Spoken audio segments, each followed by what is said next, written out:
Dhatav MIDCमधील Excel industries कंपनीतील कंत्राटी कामगाराचा संशयित मृत्यू। काल दिनांक 17 मार्च 2025 रोजी एक्सेल इंडस्ट्रीज कंपनीमधील पाण्याच्या टाकीमध्ये आढळला कंत्राटी कामगाराचा मृतदेह। एक्सेल इंडस्ट्रीज कंपनीमध्ये कंत्राट घेणारे लिंबोरे यांच्या कंत्राटमध्ये सुपरवायझर म्हणून गेली 25 वर्षे काम करणारे प्रवीण गणपत घोसाळकर, वय वर्ष 55, राहणार दमखाडी रोहा, घरून रात्री 8 वाजता कंपनीमध्ये लॉकरमध्ये महत्त्वाची कागदपत्रे आणण्यासाठी जातो असे सांगून निघून आले व गेटवर सांगितले की 10 मिनिटमध्ये आलो, पण 30 मिनिटे झाले तरी आले नाही। म्हणून संपूर्ण सिक्युरिटी व कामगार यांनी पूर्ण कंपनीमध्ये शोधाशोध सुरू केली, पण काही शोध लागला नाही। त्यांचा मृतदेह सकाळी पाण्याच्या टाकीमध्ये तरंगताना दिसला। तत्काळ स्थानिक SVRCS टीम व रोहा पोलीस ठाणे पोलीस निरीक्षक मारुती पाटील यांची टीम घटनास्थळी दाखल होऊन मृतदेह बाहेर काढण्यात आला व रोहा उपजिल्हा रुग्णालय येथे शवविच्छेदनासाठी पाठवण्यात आला। पुढील तपास पोलीस निरीक्षक मारुती पाटील यांच्या मार्गदर्शनाखाली पोलीस हवालदार म्हात्रे हे करीत आहेत। सर्वप्रथम हा जो प्रकार घडला तो आमच्या किंवा मला वाटतं ह्या MIDCच्या इतिहासामध्ये पहिल्यांदाच घडला असेल। त्याची पार्श्वभूमी अशी आहे की रविवार हा दिवस होता। रविवारी कॉन्ट्रॅक्ट एम्प्लॉई अगदीच इमर्जन्सी असेल तर आमच्याकडे कामासाठी बोलवलं जातं, परंतु त्या दिवशी बापू लिंबोरे जो कॉन्ट्रॅक्टर आहे त्याच्या एकही माणसाला आम्ही कॉन्ट्रॅक्टच्या माणसाला आतमध्ये कामाला बोलवलेलं नव्हतं।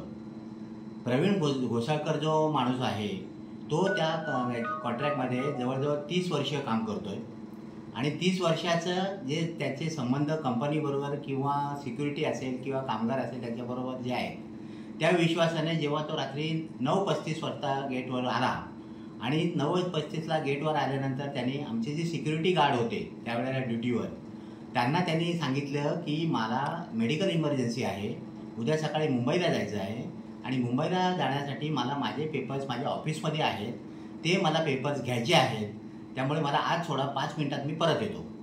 सिक्युरिटी गार्डने पहिली गोष्ट त्यांना सांगितली की कॉन्ट्रॅक्ट एम्प्लॉईला ड्युटी व्यतिरिक्त आज सोडलं जात नाही, आजचा तर विकली ऑफ आहे आणि आजची ही जी वेळ आहे ती वेळ नाही आहे, त्यामुळे मी तुम्हाला आज सोडू शकत नाही। आणि दुसरी महत्त्वाची गोष्ट म्हणजे तुम्ही हाफ पॅन्टवर आलेले आहात, त्यामुळे तो देखील करू शकत नाही। परंतु त्यांनी जे सांगितलं कारण आणि जर ते सोडलं नसतं तर दुसऱ्या दिवशी काही अनुचित प्रकार घडला असता तर त्याला परत जबाबदार धरलं गेलं असतं आणि म्हणून माणुसकी या नात्याने तू 5 मिनिटे जाताना गेटवर एंट्री कर आणि एंट्री करून 5 मिनिटात तुझे जे पेपर्स आहेत ते पेपर्स घेऊन परत ये असं सांगून त्याला सोडलं गेलं।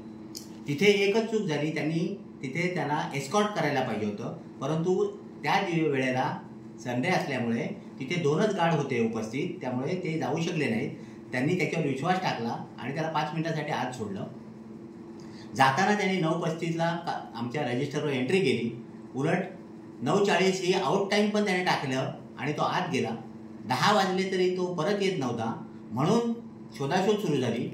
सगळे आमचे कंपनीचे कामगार, सिक्युरिटी या सगळ्यांनाही बातमी कळल्यानंतर त्यांनी पूर्ण कंपनीचा कानाकोपरा रात्रभर शोधून काढला, परंतु ती व्यक्ती कुठेही सापडली नाही। सकाळी 8:30 वाजता मी जेव्हा कंपनीत आलो त्यावेळेला मला ही बातमी कळली। खरं म्हणजे रात्री 1:10 मला ही बातमी समजली होती, परंतु मी त्यांना इन्स्ट्रक्शन दिल्या होत्या आधी सगळं शोधायचा प्रयत्न करा, त्याच्यानंतर आपण पुढे पावलं उचलू।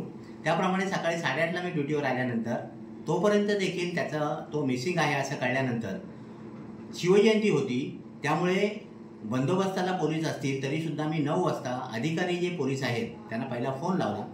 फोन लावताना कॉन्ट्रॅक्टचा जो सचिन लिंबोरे जो मालक आहे त्याला सोबत घेतला आणि त्याच्याबरोबरच बोलणी करून अधिकाऱ्यांना फोन करून मिसिंगची केस दाखल केली। त्याच्यामध्ये रात्रीपासून जो घटनाक्रम होता तो पूर्ण घटनाक्रम त्याला सांगितला गेला आणि त्याच्यानंतर त्यांनी आमच्याकडून माहिती मिळवून घेतली आणि सचिन लिंबोरेनंतर त्यांनी पोलीस स्टेशनला बोलवलं। त्याच वेळेला दुसरी स्टेप त्यांनी अशी घेतली की जे आशुतोष म्हात्रे म्हणून जे पोलीस आहेत त्यांना ताबडतोब इथे गेटवर पाठवलं। आशुतोष म्हात्रे माझ्या ऑफिसमध्ये आल्यानंतर त्यांना मी सांगितलं की रात्री हा प्रकार घडलेला आहे, आतापर्यंत तो माणूस मिसिंग आहे, तर जो CCTV फुटेज आहे तो सगळं आम्ही तुम्हाला दाखवतो, तो CCTV फुटेज दाखवून तुम्ही तुमच्या प्रयत्न करा। आम्ही मिसिंगसाठी देखील तुमच्या अधिकारी साहेबांना आम्ही सांगितलेलं आहे। त्यांनी CCTV फुटेज बघितलं आणि त्याप्रमाणे त्यांचे वरिष्ठांना त्यांनी कळवून त्यानंतर शोधाशोध चालू झाली। त्यावेळेला जे CCTV फुटेजमध्ये जो शेवटचा जो क्षण होता तिथपर्यंत ते गेल्यानंतर आजूबाजूचा परिसर शोधताना जी आमच्या ज्या वॉटर टँक आहे, स्टोरेज टँक आहेत कंपनीच्या, त्याच्यामध्ये एका टँकमध्ये 2 चपला त्यांना वर तरंगताना दिसल्या. म्हणून त्यांनी मग तिथे शोधाशोध चालू केली. सगळ्या टँक शोधतानाच थोड्याच वेळात ती एक बॉडीवर ती प्रोसिजर पूर्ण करून आम्ही त्याला कामाला घेऊ असं आश्वासन दिलं. त्यांनी आणखी एक रिक्वेस्ट केली की या कुटुंबाला काही थोडीफार मदत करता आली तर बघा. तर आमचे जे साईट हेड आहेत सपाटे साहेब, त्यांनी आमच्या वरिष्ठांना आम्ही कळवू, आत्ताच आम्ही कुठला शब्द देऊ शकत नाही, परंतु वरिष्ठांना कळून काय करता येईल का असं सांगितलं.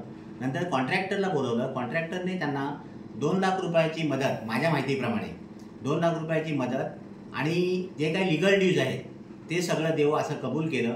कारण त्यांनी ऑलरेडी त्या फॅमिलीला बरीच मदत केलेली आहे असं त्यावेळेला त्यांनी सांगितलं.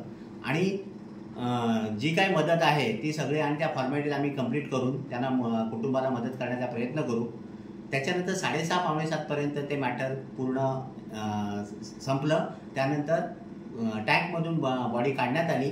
ॲम्ब्युलन्सला बोलवून बॉडी पोस्टमॉर्टमला पाठवून दिली. अशा प्रकारे सगळ्यांच्या सहकार्याने व्यवस्थित ती गोष्ट पार पाडली.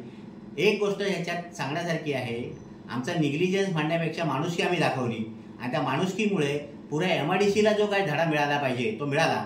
यापुढे आमच्या कंपनीमध्ये कुठलीही व्यक्ती, अनोळखी व्यक्ती असेल, ओळखीची व्यक्ती असेल, तरी तो आमची जी काही सिक्युरिटी आहे त्याच्या ज्या काय आम्ही फॉर्मॅलिटीज किंवा आमचे जे काही याच्या पुढच्या ज्या सिस्टीम्स असतील त्या पूर्ण केल्याशिवाय आत येणार नाही, हे याची आम्ही नक्कीच दक्षता घेऊ. आणि ह्यापुढे असा कुठल्याही प्रकारचा अनुचित प्रकार घडणार नाही याची ॲज अ कंपनी म्हणून आणि ॲज अ HR मॅनेजर